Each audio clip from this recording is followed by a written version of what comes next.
안녕하세요. 오늘의 사연입니다. 구독과 좋아요 한 번씩 부탁드릴게요. 바로 사연 시작하겠습니다. 저는 20대 중반에 남편과 결혼했어요. 남편과는 친구가 해준 소개팅으로 만났어요.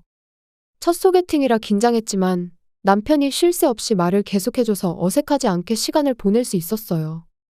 첫 만남으로 끝날 줄 알았는데 돌아가는 길에 남편이 연락처를 물어봐서 나중에 다시 만나게 됐고 남편과 유머 코드가 잘 맞아서 너무 즐거웠어요.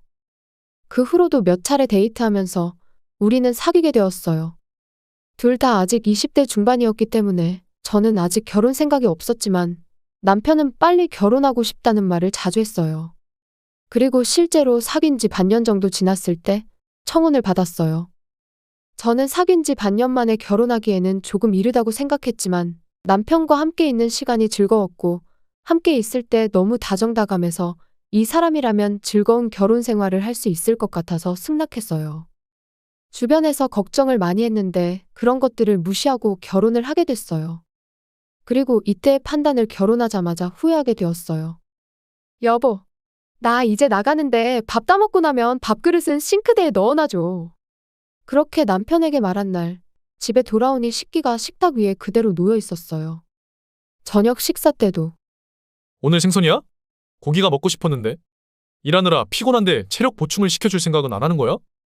애처럼 반찬 투정을 하고 또 집안일은 제가 하는 게 당연하다고 생각하는지. 셔츠 왜 다림질 안 해놔?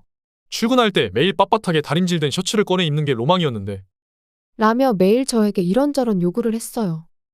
지금 생각해보면 맞벌이니까 좀 더 항의를 해야 했는데 저도 아직 어려서 여자가 다 하는 건 줄 착각하고 있었어요. 그리고 결혼하고 비교적 빨리 아이를 낳았어요. 그게 바로 제 아들 수환이에요. 임신 동안은 힘들었어요. 입덧이 심할 때도 남편은 평소처럼 저에게 집안일을 시켰기 때문이에요. 저기, 나 입덧 때문에 너무 힘들어. 아무것도 안 먹고 기름 냄새 맡는 것만으로도 속이 울렁거려. 입덧이 좀 가라앉을 때까지만이라도 여보가 요리 좀 해주면 안 돼? 내가 요리를 해야 한다면 결혼한 의미가 전혀 없잖아. 먹고 토하는 건 어쩔 수 없을지 몰라도 요리하는 게 힘들다는 건 솔직히 핑계잖아. 정 힘들면 마스크라도 쓰고 요리해줘. 너는 죽 끓여 먹으면 되는 거잖아. 전혀 제 말을 들어주지 않았어요. 저는 화나는 걸 참으면서 꾸역꾸역 매일 집안일을 했어요. 그런 괴로움도 우리 수환이가 태어난 순간에 눈 녹듯 모두 사라졌어요. 귀엽고 사랑스럽고 이 아이를 위해서라면 무엇이든 할 수 있을 것 같았거든요. 하지만 그런 행복한 시간도 잠시였어요. 아무리 귀여운 내 아들지만 첫 육아라 모든 게 다 힘들었어요. 우선 잠을 푹 못 자고 아이의 수면 패턴에 맞춰서 계속 쪽잠을 자야 하는 게 너무 힘들었어요. 게다가 왜 우는지 모를 때도 너무 많았어요. 첫 육아로 힘들고 지친 저를 보고도 남편은 전혀 도와주지 않았어요. 오히려 우는 것 좀 빨리 달래봐. 시끄러워 죽겠어. 정말 왜 우는지 모르는 거야? 엄마 자격이 있기나 해? 대부분 엄마들은 울음소리만 듣고도 왜 우는지 알 수 있다는데 도대체 왜 그렇게 못 달래는 거야? 라고 저를 질타하는데 저는 그런 말을 듣고 엄마로서의 자신감을 잃을 뻔했어요. 이때도 남편에게 집안일과 육아를 도와달라고 부탁했지만 집안일과 육아는 여자 일이잖아. 내가 왜 결혼한지 몰라? 또 얘기해줘야 알아들어. 그리고 딸이었으면 내가 더 귀여워해줄 텐데. 아들들은 크면 징그럽기만 하고 사춘기 때 반항할 거 생각만 해도 성질이 나. 나중에 커서 나한테 반항하는 날에는 죄다 집에서 쫓아낼 거니까. 명심하고 교육 잘해. 제가 어떤 말을 해도 가사와 육아는 여자의 일이라고 하고 자기가 돈을 더 벌고 있으니 당연한 거라는 식이었어요. 물론 수입이 남편이 더 많은 건 맞지만 그건 남편이 집안일을 도와주지 않아 제가 단축 근무를 하기 때문이에요. 그런 것 없이 수입만 비교하면 아마 제가 더 많았을 거예요. 저는 독박 육아에 집안일까지 하는 저 자신이 너무 슬펐어요. 하지만 이보다 더 슬픈 건 이렇게 사랑스러운 아들을 남편이 조금도 사랑하지 않는 것 같아 더 슬펐어요. 저는 칭얼거리는 수환이를 달래기 위해 포대기를 하고 동네 한 바퀴를 돌며 눈물을 훔쳤어요. 이런 날들이 지나 수환이가 4살이 되었어요. 수환이는 어린이집 다니는 게 재밌다고 하고 매일 엄마 사랑해라고 말했어요. 하지만 남편은 여전히 아들에게 무관심했어요. 수환이가 아빠라고 불러도 못 들은 척하는 경우가 많아 안타까웠어요. 그리고 이 시기에 왠지 모르게 남편이 바람을 피우고 있는 것 같았어요. 이전에는 없던 야근과 휴일 출근이 갑자기 늘어난 거죠. 또 마찬가지로 이전에는 없던 출장 이야기를 하며 2, 3일씩 집을 비우는 일도 있었어요. 제가 넌지시 여자 만난다고 너무 바쁜 거 아니지? 라고 물어봤지만 당연히 남편은 부인했어요.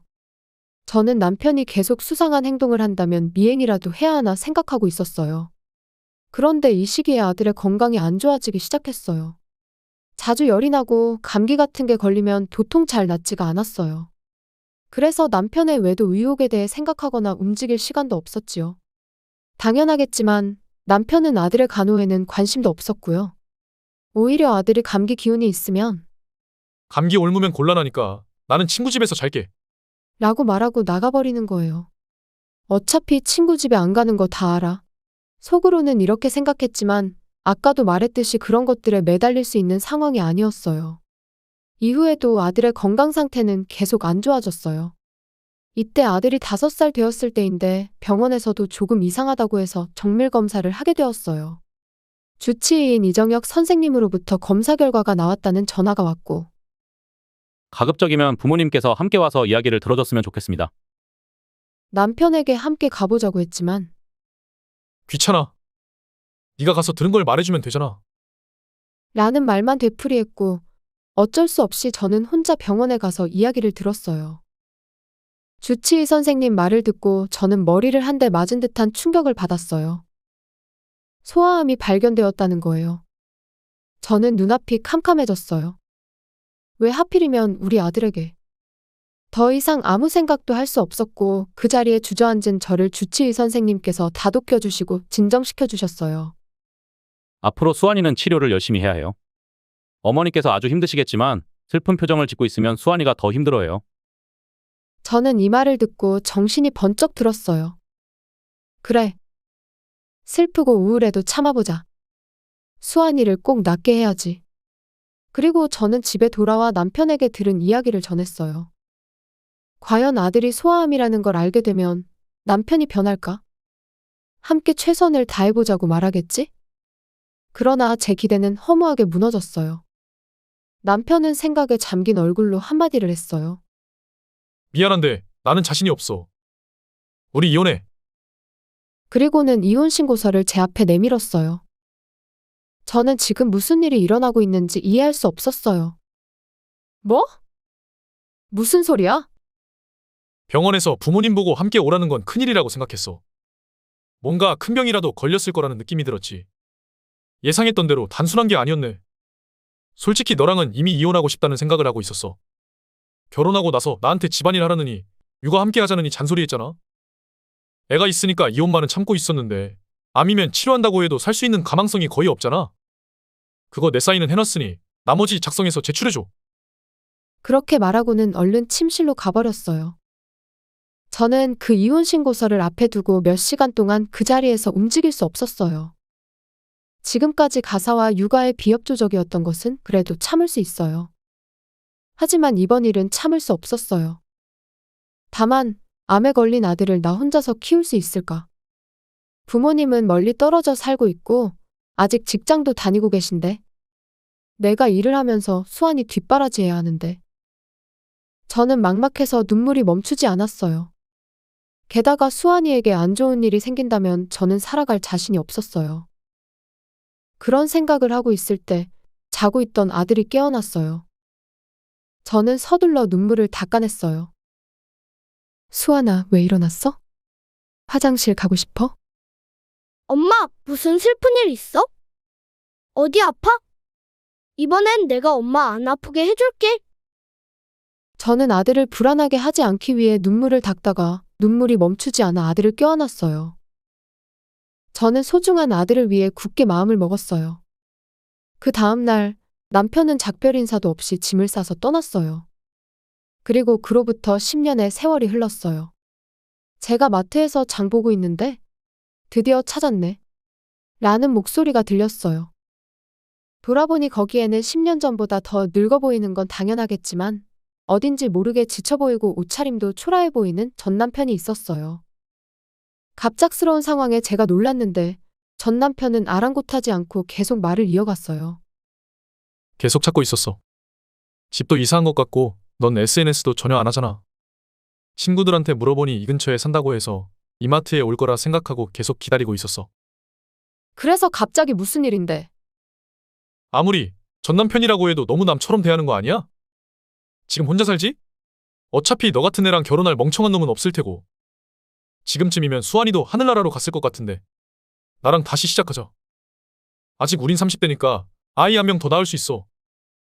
전 남편은 계속 주절주절 말을 했는데 지난 10년간 재혼도 한 번 했는데 임신이 되지 않아 이혼했다네요. 나중에 늙어서 혼자인 것보다는 둘이가 안 낫겠어? 전 남편이 웃으며 말하는데 저는 이제야 상황 파악이 됐어요. 이미 둘째를 낳아서 괜찮아. 그리고 전혀 외롭지 않거든. 그러자 전 남편이 콧방귀를 뀌었어요. 그때 저를 부르는 소리가 들렸어요. 그곳에는 수환이, 둘째 아들, 지금의 남편이 서 있어요. 남편은 놀란 듯 입이 벌어졌어요. 수환이는 벌써 중학생이야. 그리고 얘는 둘째. 이 사람은 내 남편이고. 재혼했구나. 너. 어차피 별 볼 일 없는 거랑 재혼한 거 아니야? 내가 다시 만나자고 할 때 똑바로 잘 생각해. 안녕하세요. 제가 그렇게 별 볼 일 없어 보이나요? 혹시 수환이 주치의 이정혁이라고 들어보신 적 있으세요? 그게 전데 바람 피느라 바빠서 들어본 적이 없으려나? 맞아요. 저는 아들의 주치의였던 이정혁 선생님과 재혼했어요. 제가 이혼한 후에도 주치의였기 때문에 당연한 일이지만 아들을 친절하게 진료해 주셨어요. 그리고 제 고민 상담도 항상 들어주셨어요.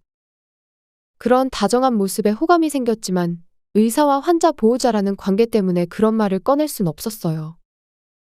그러다 우연히 밖에서 만나 식사를 한 게 계기가 돼서 사귀게 되었고 그 후 재혼까지 이어지게 된 거죠. 정말 전 남편과는 비교하는 게 기분 나쁠 정도로 좋은 사람이에요.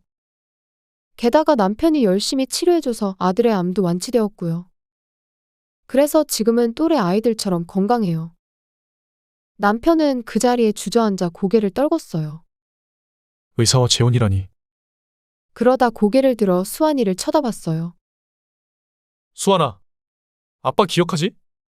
내가 진짜 네 아빠야. 너는 친아빠와 함께 살고 싶잖아?